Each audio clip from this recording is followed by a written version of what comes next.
I titled this episode as "Who Won Comic-Con, Marvel or DC?" Yeah, it's basically that. But I mean, obviously, it's there's no question. You know, Marvel won. But like you were saying earlier, if Henry Cavill came out with Black Adam, would that have single-handedly be because Marvel showed here's the next 3 years. Here's cool title, logos, and then here's Black Panther trailer. That's really all they did, right? Which I'm definitely underselling it, but it was freaking awesome. Seeing that where it's gonna lead in 3 years from now. But that's all they did. They didn't have anybody on stage besides Kevin Feige. They didn't do anything there. DC had Black Adam show up, The Rock dressed up as Black Adam. But if Henry Cavill had showed up, and they were like sitting next to each other or did a little event, that would have. It would be the same thing as I said. Marvel has a better group of shows like the Avengers and all these things, but it would be like them dropping the Dark Knight. One thing for the Dark Knight is the best superhero movie ever created, the best one. Live action is the best superhero movie, and that's what it would have been. It would have been this is the one moment. This one moment is the best moment in all of Comic-Con. This would have been it. Having The Rock on one end and Henry Cavill on the other end, dressed in their stuff and their suits, would be the best moment of all Comic-Con. And people would have said Marvel won, but damn, did you see them do that? That's what everyone would be talking DC. It just DC would have made a huge giant leap forward for that one moment. The whole thing would have been ran by Marvel, but that moment would have been epic. Yeah, for sure. And it's unfortunate that Warner Brothers DC has been plagued by so many unfortunate events. Henry Cavill allegedly getting COVID, this whole debacle with Ezra Miller, this whole debacle with Amber Heard, if she's going to be recast or her scenes being recut. They didn't even say anything about the Flash or Aquaman. The only thing we heard about the Flash was that shot in the Shazam trailer. It was like, the Flash. Yeah.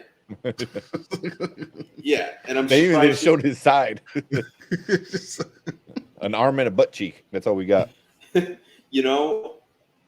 So granted, Marvel was a ton of announcements with no footage or anything like that. But we did get enough. We got She-Hulk. What I'm getting is we got She-Hulk. They had those trailers too. And they mapped out a plan for the already established universe, so it was more than enough to get everyone amped. And hell, 2 Avengers movies in the same year, 6 months apart, that's going to be insane.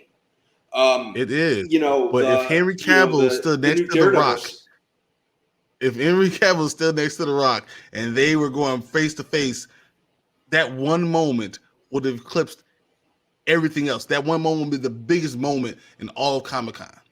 Everyone would have been talking about that. Everyone would have been taking pictures. It would have been over the internet. It would have broke the internet. It literally would have broke the internet.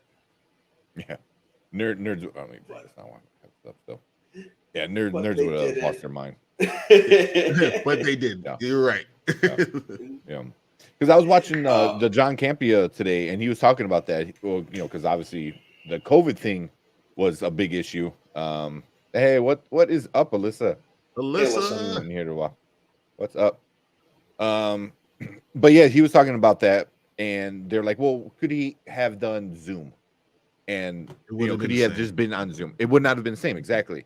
Because I forgot, because a few years ago, well, obviously a few years ago, because COVID, when The Rock was announced, and he was on Zoom, and then he came out, he's like, oh, I can't do this. And he walks out and he comes out onto the stage. And everyone's losing their mind. That was insane. And now imagine The Rock doing all the stuff he was saying, right? Oh. And then you pan to the crowd, and all of a sudden the spotlight goes on one person, and it's Henry Cavill, and he's stands up in his Superman outfit, Dude, it would have been epic. And you have Henry Cavill on one end of the stage and The Rock on the other end of the stage. That moment would have changed everything. Everything that everyone talked about. Yeah. And just for good measure, have Zachary Levi show up in the middle and just say something really childish. No, he should just come out and then trip over his own feet and like eating popcorn. I can just feel like the camera cuts to him and he's just in the crowd eating popcorn. He's like, "Oh yeah, this could be good, guys." Yeah. I can tell. they could have done some cool stuff. Man, right now Braden is giving me hope. Hopefully, it's not false hope with the new management. The new people in charge of WB, and hopefully they know what they have and do something good with these characters. There's more than enough potential. They just got to tap into it. For sure. Just don't rush it. How long have we been saying this, guys? We just talked about Mask of Phantasm came out in 1993, guys. They've had potential for forever, and they've had a great Batman in that time. They had a couple. Yeah, they've had several. Yeah. Have they had several great Batmans? Bale, Affleck was good. But I don't think Robert Pattinson is kind of surprised. Robert Pattinson, I think, I'll put him on a great Batman. But Christian Bale and him right now, I don't think Ben Affleck was. He didn't do it in the movie. I think it was good. Ben Affleck was good. He just worked with crappy content. Batman versus Superman, I thought he was good. After that, I think he was over it. Batman versus Superman wasn't a good movie. No, it was a bad movie. It wasn't a good movie. That's what I'm saying. So if you don't have a good movie behind it, not just the concept behind it, but you didn't have a good movie behind it. It's just one of those things. It's like, you guys thought were good, but you just didn't work out well. Yeah, it's to me, it's like Thor, like those first two Thors. You say Thor, great concept, great casting, but you did terrible. And then Ragnarok came out, and we're like, that's what we're saying. That's what it should have been. But you can't say he's a great Thor until he becomes that. Yeah. No. Well, yeah. Well, here, hold on. So he goes. So Brayden said, "I think DC is doing what the Chicago Bears are doing, taking a step back to come back with a better plan and hopefully have stuff planned out and stick to it." Hey, so, we got a line now. We got a line now. That's all I care about. That means we're protecting. We're not like putting Justin Fields out there and saying, "Hey, you're no longer our quarterback." That's what they're doing. They got Henry Cavill. They're like, "Hey, you're no longer our quarterback. We don't need you." I know you want to sign with us, but we don't really want you there. That's what DC's doing. We at least protected our quarterback, and we were like, you're going to be our quarterback. Come on, Bears know what they're doing. Well, that's a good segue to our sports stuff. So, because we are the Nerd Huddle, we here at Sporter Kings do a lot of the nerdy kind of talk, but over on Panda and Grizzly, Dynasty Pylon, and the Morning Spike is going to be over on the Dynasty Pylons channel. That's where you get all your sports stuff. So you get a little of the nerd, you get a little huddle. So make sure you go check them out. Make sure go check out Dynasty Pylon as well. Sorry, I started laughing when I saw what Jimmy just said. World War II was a terrible movie. Wonder Woman, not the actual war. God, it was so bad. It was a terrible movie. But once again, it was not her fault. It was a terribly written movie. Yeah, but like going back to the Thor thing is like because Thor 1 and 2 were bad, but Chris Hemsworth was good. You know what I mean? Like he was still bad in the movie, but I don't think he was a good Thor if the movies are terrible. If they're crappy movies, I think he was. I think they are now. Good actor. I think Avengers helped him be a good Thor. I think all the movies that brought them all together, you could see the potential. Did Jeff Johns write Wonder Woman 84? Oh, wow. I love Jeff Johns, in the comics, but I had no idea. That he wrote it. See, then it's all coming together now, guys. Sad to admit, though, Batman Robin is so bad, I low-key love it. That tells me enough. If you look at there. Batman that tells me enough about this whole conversation about this Batman stuff. You just can't be honest. If you're going to think that Batman versus Robin, you still love it, that means you guys just love Batman too much. That's what that means. You love Batman too much. If I had an arbitrator right now, he'll say game Bryant won. Let's go. I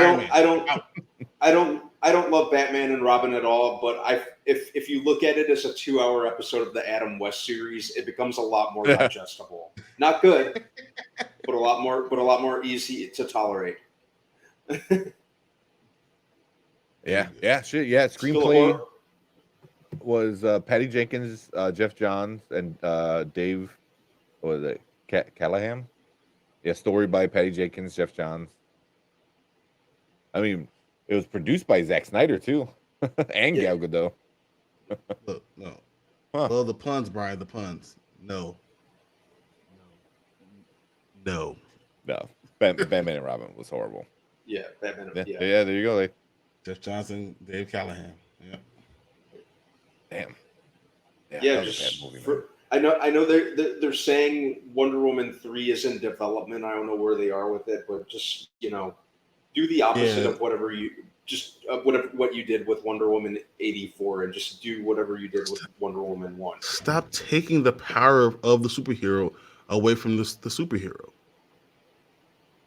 Stop trying to humanize the superhero all the time. She's Wonder Woman. She's like a god. What are you doing? Yeah. It's like, stop trying to do that.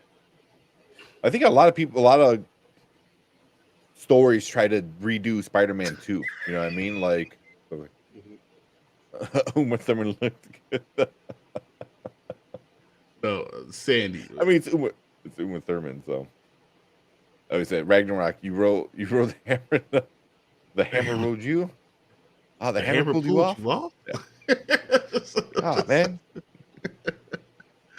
Oh man. Ragnarok. Such a good movie. Still my favorite of the Thor quadrilogy. Easily. Yeah. Yeah. Oh man. But yeah, I mean, yeah. I mean, that's what I was just thinking with DC is like they lost, but it was there, and that's what I feel the issue with DC in general. It's like it's there in within reach, and every single time you fail. Yeah, they fumble the ball every time. Yeah, And it's not what it is. Yeah, they are terrible at what they do. They just have great characters that people continue to overlove, but they're terrible at what they do. Literally, and Marvel has such an extended universe that at this point they can literally do anything. We're getting Secret War. We're getting Kang Dynasty, Quantumania. They're saying it's supposed to be a big game changer. Hell, they're doing Thunderbolts, which I never believed, which I never thought they'd do. And that's like one of the things that I'm more excited for, because that's basically going to be Marvel's answer to Suicide Squad, basically. Marvel's TV shows are better than DC's movies. Yeah, they are. Marvel's and Disney Plus shows are better than Daredevil, Disney. That's just say it again though. Marvel's Disney Plus shows are better than DC's movies. I mean, you're gonna upset a lot of people because there's people that hate the shows. I mean, I agree with you. The shows I think are amazing. I like them. I mean, there's a lot of people that hate the DC movies too. Touche. Yeah.